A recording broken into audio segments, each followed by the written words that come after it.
How to sleep less and get more done. In other words, sleep explained for the bros. Because a lot of us young guys, including me actually, of course I'm young, I'm just 20. We have to like sleep less and get more done. I have to wake up at 4:30 every morning so that I can either edit or record my videos.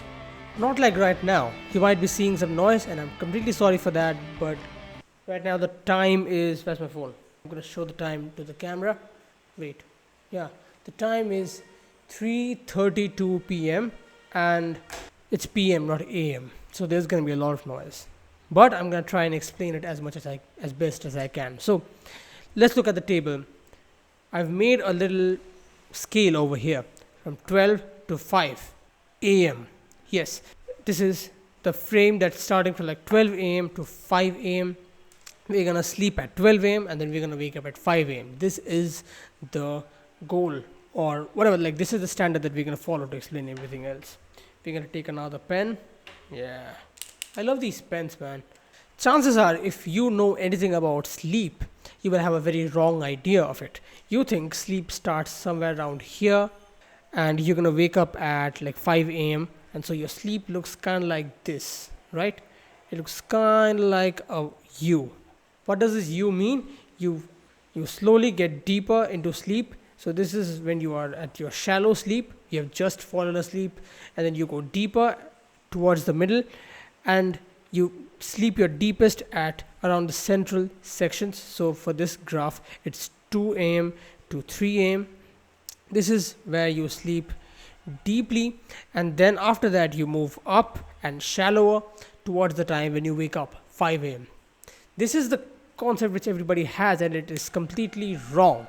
Again, I'm sorry for the noises. How sleep actually works, let me explain this. So we're going to use the white ink here. Fancy stuff, but not complex. We extend this graph downwards over here, see, just to explain, right? So this is 1 a.m. and this is 2 a.m., 3 a.m., 4 a.m., this is 5 a.m. and then we extend this to 12. Okay, we don't need to be like, map is not drawn for scale. How sleep actually works. We fall asleep at say 12. Well, I've done something wrong, but whatever. We fall asleep at 12 and then for 1.5 hours we have one sleep block. So it looks kind of like this. We're going to sleep at 12 and then we're going to do a U into here. This is 1:30. In other words, 90 minutes. From 1:30 we're going to do another 90 minutes and then we're going to jump here to 3. Then we're going to do another 90 minutes, then we're going to jump to 4:30. This is how sleep actually works. Okay, so we sleep our deepest at these bottom trenches. This is our deep sleep areas, and we fall into deep sleep multiple times throughout the night, and we fall into shallow sleep zones multiple times throughout the night. This is the correct way. This is the wrong way of understanding sleep. Now, your goal initially was to wake up at 5.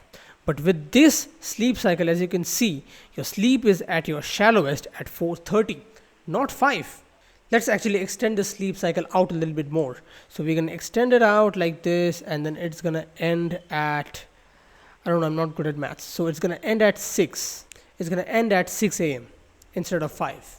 This is where you actually go wrong. You want to wake up at 5, but your sleep cycle gets shallower at 4:30, and by the time 5 a.m. comes by, you are at your deep sleep area. You are sleeping deeply.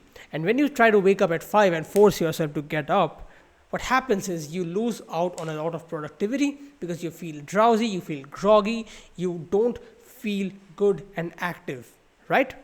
Now that we understand sleep, let's understand how do we utilize this. So for sleeping effectively, you need to plan your sleep, and it does not take all this diagram drawing.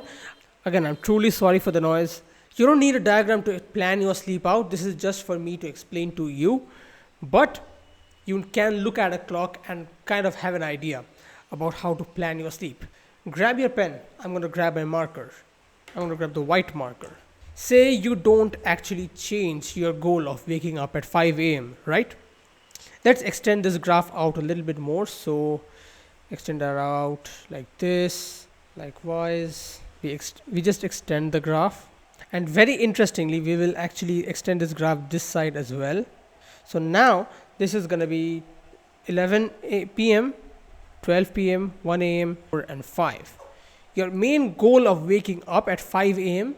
has not been changed. You still are going to wake up at 5. This is your target wake up time. But you're going to have to change when you fall asleep. And simply sleeping earlier will actually not work for you. I will also explain that. So look at this. We'll draw a sleep graph, but in reverse. Your goal is to wake up at 5 a.m. You're going to draw a reverse graph. So 5 a.m. backwards, we're going to go 90 minutes, and then 90 minutes backward, it leads us to 3:30. We're going to do another backward 90 minutes, and then it's going to lead us to 2 a.m. They do another backward shift, and then it's going to lead us to 12:30.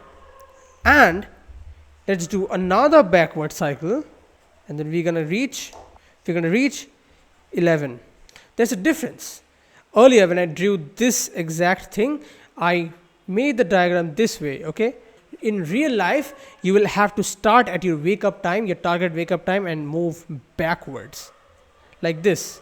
Now let's give you operational tips. So you are going to select the times for when you are going to fall asleep, and the only times that you can select are the ones where your sleep is at the shallowest. So 3:30, 2 a.m., 12:30, 11 p.m. These four, the blue underline marks, basically the areas where your sleep is at its shallowest. So the peaks between these areas, okay, the peaks. This is when you are allowed to fall asleep. So obviously, if you want to wake up at 5 a.m., one of the times that you can select is 11 p.m. Sleep at 11 p.m. and you're going to follow this routine like this, and then you're going to reach 5 a.m. and at your wake up time, you want to make sure that your sleep is at its shallowest, which it is, as you can see over here. But then again, your brain is going to be like, but that's common sense. You sleep earlier. Earlier you were sleeping at 12, but now you sleep at 11. Of course, you're going to feel better waking up at 5. What if I told you I've tried this and it actually works the other way around as well? You can sleep less and still feel fresher and much more productive and active when you wake up. So let's look at this graph. Another time that you can select is 12:30. As you can see, at 12:30 you can start sleeping, and then it's going to move like this, and then you're going to reach 5 a.m. when you want to wake up. Again, 12:30. This is actually later than previous. We were earlier sleeping at 12, but now we are sleeping later at 12:30. So our sleep should be worse, right? Try it. Follow this. Sleep at 12:30 instead of 12, and then wake up at 5 a.m. Set an alarm, obviously. You're going to feel a lot more stress-free. You're going to feel a lot active, a lot more focused, productive, but you slept later. You did not sleep earlier. You simply have to follow this 90-minute block procedure. Again, 90 minutes. You have to follow the 90-minute sleep cycle, which your body naturally follows. And you have to utilize this so that when you wake up, your sleep is at its shallowest point. So that when you wake up, your body doesn't have to work too hard to get into an active state. That's it. It is that simple.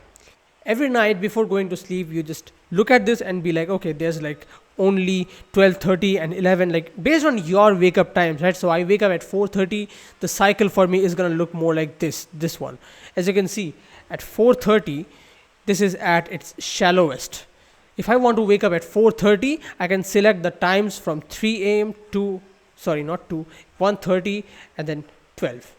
These are the times, the shallowest points in this entire graph, where I can actually fall asleep and expect to wake up at 4:30. Fine. If you want to wake up at 5, this timing changes entirely. You're going to either sleep at 3:30, or you're going to sleep at 2, or you're going to sleep at 12:30, or you're going to sleep at 11.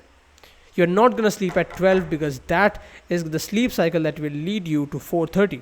Your sleeping time, your sleep cycle, everything changes based on your goals, how early or when you want to wake up.